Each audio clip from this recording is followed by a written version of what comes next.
What a beautiful day for a graduation. In fact, it's so nice, I'm surprised you aren't doing it outside. I am honored to share the stage today with a good friend, Tom Osborne. I can think of no one more deserving of UNL's top honor than Tom. And as the chancellor said, not because of his decades of excellence on the football field, but because of the standard of integrity and excellence he set in his leadership. And I could cut this speech very short right now by leaving you with one message: be like Tom. But I was asked to fill a little more time than that. I want to thank the members of the Board of Regents who are here today. They aren't often in the limelight, but they should be. This board is doing a terrific job in providing governance for this great university. And finally, Chancellor Perlman, who is often in the limelight, more than he would like, I'm sure. He's not only an outstanding chancellor, but he has been my friend for 25 years. He mentioned a bit of trivia that I am a graduate of UNL and Nebraskan. I'll extend the trivia. Chancellor Perlman and I are the first Nebraskans and the first graduates to serve as chancellor and president of the University of Nebraska. Now, that probably won't be a Jeopardy answer at any point, but our mothers were very proud of us. Harvey's done a terrific job, and I think if he can put those pearls of knowledge behind him, he will be recognized as one of the great chancellors in the history of the University of Nebraska-Lincoln. So this setting today is very familiar to me, and it has great meaning. Exactly 35 years ago, I joined my fellow graduates in a brand new UNL basketball facility that had great hopes for athletic dominance, the Bob Devaney Center. At that time, Herbie Husker was a rather dated, somewhat embarrassing mascot who could scare small children. Thank heavens that's changed. Our football team had won national championships, but it'd been a while. But our basketball program, now that seemed on the cusp of being really good. We had a coach named Mo. I came back 10 years later, our coach was named Doc. Thank goodness we have a coach with a normal first name now. So on that day in May, when I was sitting where you're sitting, I didn't know what I was going to do. I had no job prospects. For the first time I could remember, I wasn't going to school in the fall. I wasn't sure how prepared I would be with a humanities degree, which even then, some people questioned the value of it. I certainly wasn't as prepared as you are. I hadn't studied abroad. I hadn't heard of undergraduate research. I'd done some volunteering, but it couldn't be called service learning. I'd had some internships, but they had nothing to do with what I would ultimately spend my life doing. But I did have some of the things that you have: a very good education, even if I didn't know how good at the time, a desire to do something meaningful with my life, a sense of adventure, and while I had a fear of failure, it didn't prevent me from embracing the unknown, which is what I'm going to ask you to do. So a recent survey in Time magazine found that the large majority of Americans, and I'm guessing most of the people up in the upper seats, think that the number one purpose of college is to prepare you for a job. But the question is, which one? Research indicates that graduates today, all of you, will change careers 10 to 12 times before you're 40, and 15 times over the course of your career. If college only prepared you for one of those, you're in a world of hurt. Done right, college prepares you for a lifetime of jobs. More to the point, it helps prepare you for life. While jobs are important, there's more to life, like participating in civic life, making important decisions in a democracy, understanding a small, interconnected, and sometimes frightening world. Like, for some of you, raising your own children and sending them to college. The good news is that the research shows that college prepares you well to do these things. For me, college was an intellectual awakening that changed my life. I know that sounds pretentious, but when you get to be my age, you'll say things like that. I left here with a solid foundation on my way to a life of learning and a much better sense of the world.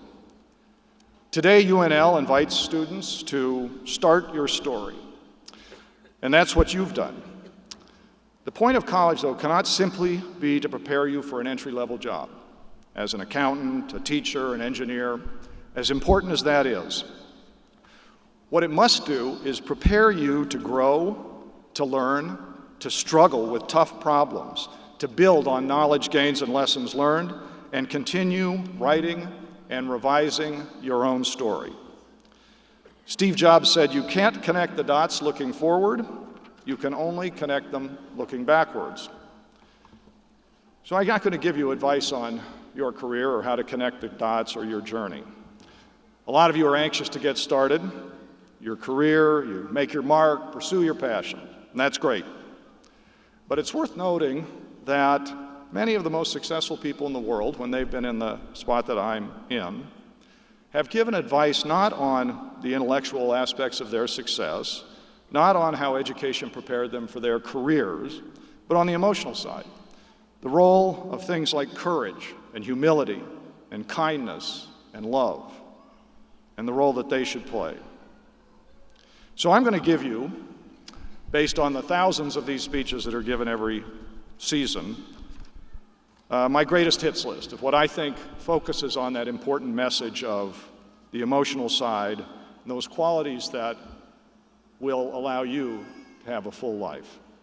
First, live the life you'd like to read about.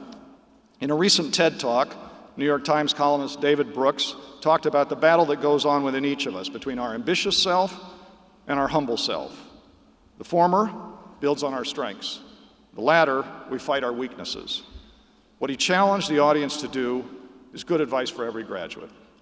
Live your life in a way to build your eulogy, not your resume.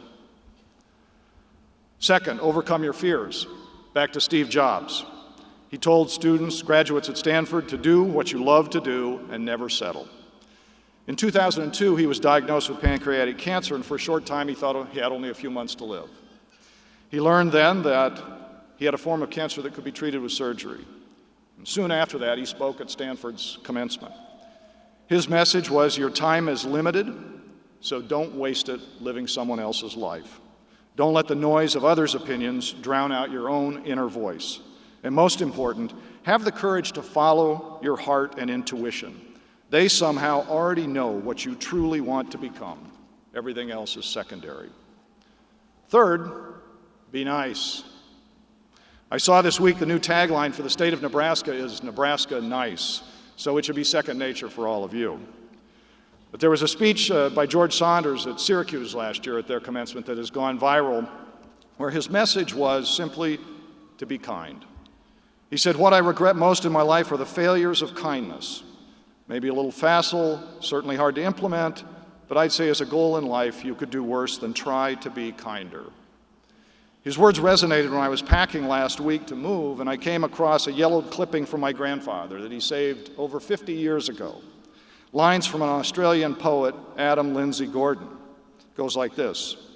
Life is mostly froth and bubble. Two things stand like stone. Kindness in another's trouble, courage in your own. And finally, lead a life that will cause others to love you. Not because you're doing something that they want you to do, but because you're doing what you want to do. And you're doing it with integrity and decency and kindness.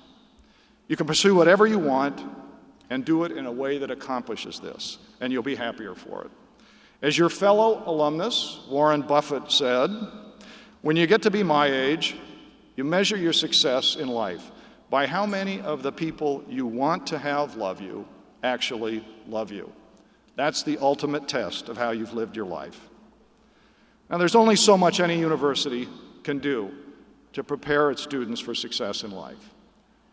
I sincerely hope that this one has prepared you, has helped you develop intellectual curiosity, a love of learning, how to think critically, and that you've gained an appreciation for your responsibilities and opportunities as a global citizen, and that you've built lasting friendships. I congratulate you and your families and friends for the hard work that brought you to this day. And I hope that as you embark on the next leg of your journey, you will do so with courage and kindness and love. And if you forget all this great advice I gave you today, I have one final word for you. Be like Tom. Congratulations, class of 2014. Have a great life. Thank you.